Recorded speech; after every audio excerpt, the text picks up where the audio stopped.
Hi. കഴിഞ്ഞ ദിവസം നമ്മൾ ആ വേവലിനെ കുറിച്ചാണ് പറഞ്ഞത്. വേവൽ പ്ലാനൊക്കെ ഇങ്ങനെ പറഞ്ഞു പോയി. അപ്പോൾ ഇന്ന് ഞാൻ ഇന്ത്യയിലേക്ക് വന്ന അവസാനത്തെ വൈസ്രോയെ കുറിച്ച് പറയാം. ഇന്ത്യക്ക് സ്വാതന്ത്ര്യം നൽകാൻ വേണ്ടി ബ്രിട്ടീഷ് പ്രൈം മിനിസ്റ്റർ ആയിരുന്ന ക്ലമന്റ് അറ്റ്ലി ഇന്ത്യയിലേക്ക് പറഞ്ഞുവിട്ട വൈസ്രോയി അതാരാ? Louis Mountbatten. അപ്പോൾ ബ്രിട്ടനിലെ പ്രൈം മിനിസ്റ്റർ ആയിരുന്ന ക്ലമന്റ് അറ്റ്ലി ആയിരുന്നു ഇന്ത്യക്ക് സ്വാതന്ത്ര്യം കിട്ടുമ്പോൾ ബ്രിട്ടനിലെ പ്രൈം മിനിസ്റ്റർ ആയിരുന്നു ക്ലമന്റ് അറ്റ്ലി. ബ്രിട്ടനിലെ രാജാവാരായിരുന്നു? ജോർജ് ആറാമൻ.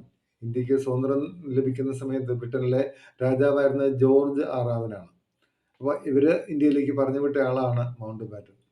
മൗണ്ട് ബാറ്റൻ ഇന്ത്യയിലേക്ക് വന്നു. ഇന്ത്യക്കാരുമായിട്ടൊക്കെ കൂടിയാലോചിച്ചു. ഇന്ത്യക്ക് സ്വാതന്ത്ര്യം നൽകാനായിട്ട് തീരുമാനിച്ചു.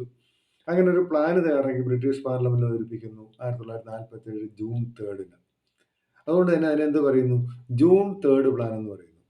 അതുപോലെ ഈ മൗണ്ട് ബാറ്റൻ ഇന്ത്യയെ രണ്ടായിട്ട് വിഭജിക്കാനല്ലേ തീരുമാനിക്കുന്നത്. ഇന്ത്യ എന്നും പാകിസ്ഥാൻ എന്നും രണ്ടായിട്ട് വിഭജിക്കുക. പിന്നെ ഇന്ത്യയിലെ നാട്ടുരാജ്യങ്ങളോട് സ്വതന്ത്രമായി നിൽക്കണമെങ്കിൽ സ്വതന്ത്രമായി നിൽക്കാം എന്നൊക്കെ അങ്ങനെ പറയുന്നു. അപ്പോൾ അതുകൊണ്ട് തന്നെ ഈ പ്ലാനിനെ നമ്മൾ എന്ത് പറയുന്നുണ്ട്?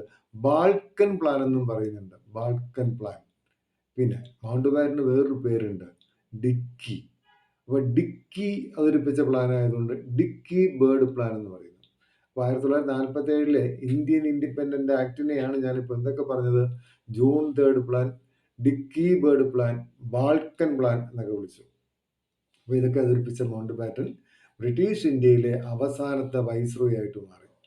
അത് കഴിഞ്ഞിട്ടോ അദ്ദേഹം സ്വതന്ത്ര ഇന്ത്യയിലെ ആദ്യത്തെ ഗവർണർ ജനറലുമായി. അപ്പോൾ സ്വതന്ത്ര ഇന്ത്യയിലെ ബ്രിട്ടീഷുകാരനായ ആദ്യത്തേതും അവസാനത്തേതുമായ ഗവർണർ ജനറൽ എന്ന് പറയുന്നത് ലൂയി മൗണ്ട് ബാറ്റനാണ്.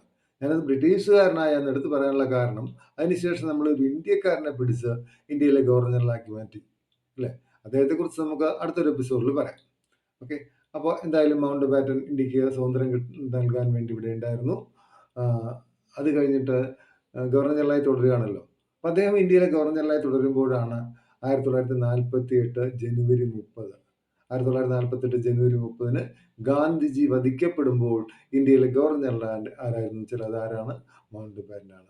എന്തായാലും മൗണ്ട് ബാറ്റനും അവസാനം കൊല്ലപ്പെടുകയായിരുന്നു. ഇന്ത്യയിൽ വെച്ചല്ല കേട്ടോ, അയർലൻഡിൽ വെച്ച് 1979. 1979 ഐറിഷ് റിപ്പബ്ലിക്കൻ ആർമി നടത്തിയ ഒരു ബോംബ് സ്ഫോടനത്തിൽ മൗണ്ട് ബാറ്റനും കൊല്ലപ്പെടുകയായിരുന്നു. എന്തായാലും 1947 മുതൽ 48 വരെ അല്ലേ, 1947 മാർച്ചിൽ വന്നു. 48-ൽ ഒരു ഇന്ത്യക്കാരനെ ഇന്ത്യയുടെ ഗവർണർ ജനറൽ പദവിയൊക്കെ ഏൽപ്പിച്ചിട്ട് തിരികെ പോയി. ഡിക്കി ബേർഡ് എന്ന് പ്രിയപ്പെട്ട സുഹൃത്തുക്കൾ വിളിച്ചിരുന്ന ഡിക്കി എന്ന മൗണ്ട് ബാറ്റൻ.